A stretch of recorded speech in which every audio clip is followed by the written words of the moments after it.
छोटे भाई हैं, कल उन्होंने मिठाई बनवाया था।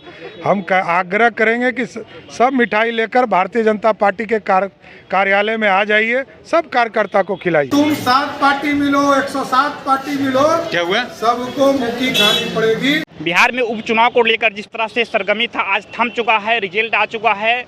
रिजल्ट क्या आया है आप लोग जान रहे हैं, लेकिन नहीं जान रहे तो बता दें कि 3600 वोट से करीब बीजेपी के उम्मीदवार केदार गुप्ता जी जीत कर विधानसभा पहुंचे हैं। आज अभी हम भारतीय जनता पार्टी कार्यालय पटना में आए हुए हैं।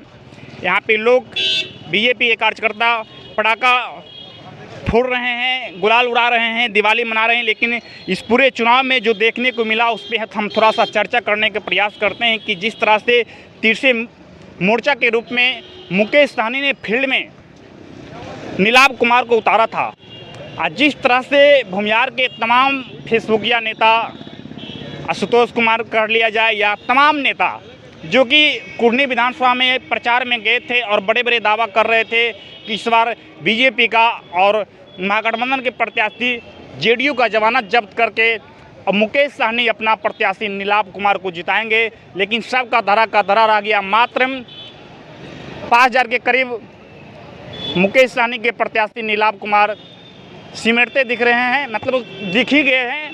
काउंटिंग समाप्त हो गया है। 3632 वोट से बीजेपी ने चुनाव जीता। सबसे बड़ी बात कि 2020 के चुनाव में नीतीश कुमार बीजेपी के साथ थे, तब बीजेपी ने कुर्नी में चुनाव हार गया था। बीजेपी वहां जीत हासिल करती है बहुत ज़्यादा वोट से, 700 से 800 वोट से। 20 में चुनाव आरजेडी के प्रत्याशी जीते थे, लेकिन 22 के जब चुनाव होता है तो करीब 32 से 3600 वोट से बीजेपी के प्रत्याशी वहां से विजय होते हैं। हम भारतीय जनता पार्टी के कार्यालय में हैं। हम जानते यहाँ के नेता, बीजेपी के बड़े नेता सम्राट चौधरी से आपको मिलवाने के प्रयास करते हैं कि जीत पर किसे श्रेय दे रहे हैं, कितना खुश हैं। छोटे भाई हैं, कल उन्होंने मिठाई बनवाया था। हम आग्रह करेंगे कि सब मिठाई लेकर भारतीय जनता पार्टी के कार्यालय में आ जाइए, सब कार्यकर्ता को खिलाइए। मिठाई की भारतीय जनता पार्टी के कार्यकर्ता खाएगा मिठाई? नहीं, मैंने कहा कि उन्होंने जब मिठाई बनाया तो उनका बेकार नहीं जाए। हमने तो रात में ही कल एक व्यक्तिगत कार्यक्रम में हमारे साथ वो थे और हमने रात में ही कहा था कि सवेरे सवेरे सब भाजपा के नेताओं को मिठाई भिजवा दीजिए, क्योंकि उसके बाद फिर मौका नहीं मिलेगा। हमारा आरोप है कि मुकेश सहनी को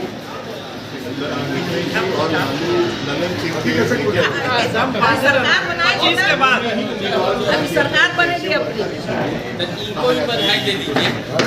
तो एक वोट कटुआ के रूप में उनको उतारा गया, लेकिन जनता ने उनके मंसूबों के पानी क्या 2024 पता चले एकदम 2024 और उसके बाद 2025 ये चुनाव का जो नतीजा है ये इसने तय कर दिया कि माननीय प्रधानमंत्री का जो नारा है सबका साथ, सबका विकास, सबका विश्वास, भारतीय जनता पार्टी जो बिहार की यूनिट है इसी नारे के साथ आगे बढ़ी और सभी वर्गों का हमें समर्थन, व्यापक समर्थन।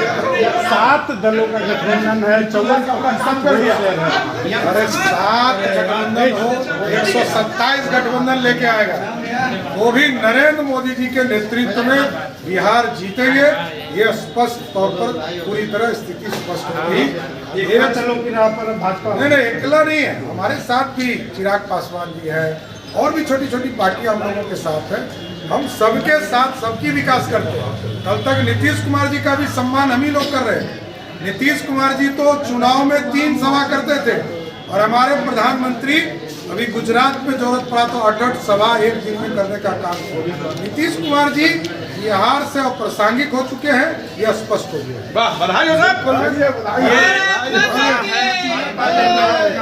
और कहना है कि 2024 और 2025 के लिए पिच तैयार है और बीजेपी ये कल्पना और नींव रखने का काम कुढ़नी की महान जनता ने किया है। और नीतीश कुमार जी तो बालू माफिया, शराब माफिया और अपराधी पर भरोसा करने वाले नेता हो गए। तो बिहार की जनता ने अब कहा है ना हमें बालू माफिया चाहिए, ना शराब माफिया चाहिए, ना अपराधी चाहिए, हमको नीतीश मुक्त बिहार चाहिए। अच्छा, कहीं ना कहीं जीत से ऐसा लग रहा है कि महागठबंधन पर बुरा प्रभाव पड़ने वाला, लोग परेशान हो गए होंगे, बीजेपी दोबारा देखिए नीतीश कुमार जी अब जिसके साथ जाएंगे, नीतीश कुमार जी अब जिसके साथ जाएंगे वही चुनाव हारेगा। राजद के साथ महागठबंधन करके क्या लगता है ये कारण बन गया है क्या हारने का? अरे स्वाभाविक है, कितनी अच्छी सरकार एनडीए में चला रहे थे, हम लोग तो उनको मुख्यमंत्री बना के रखे थे। अब जनता ने कहा कि मुख्यमंत्री, उसकी नींव पुरानी विधानसभा में रख दी और महागठबंधन को सचेत भी कर दिया कि तुम 7 पार्टी मिलो, 107 पार्टी मिलो, क्या हुआ, सबको मुक्की खानी पड़ेगी। बिहार के भाजपा के कार्यकर्ता एकजुट हो गए और देश के प्रधानमंत्री नरेंद्र मोदी के प्रति पूरा विश्वास बढ़ा, हो गए। अब नीतीश मुक्त बिहार बनेगा और 24 और 25 में सिर्फ कमल ही कमल खिलेगा।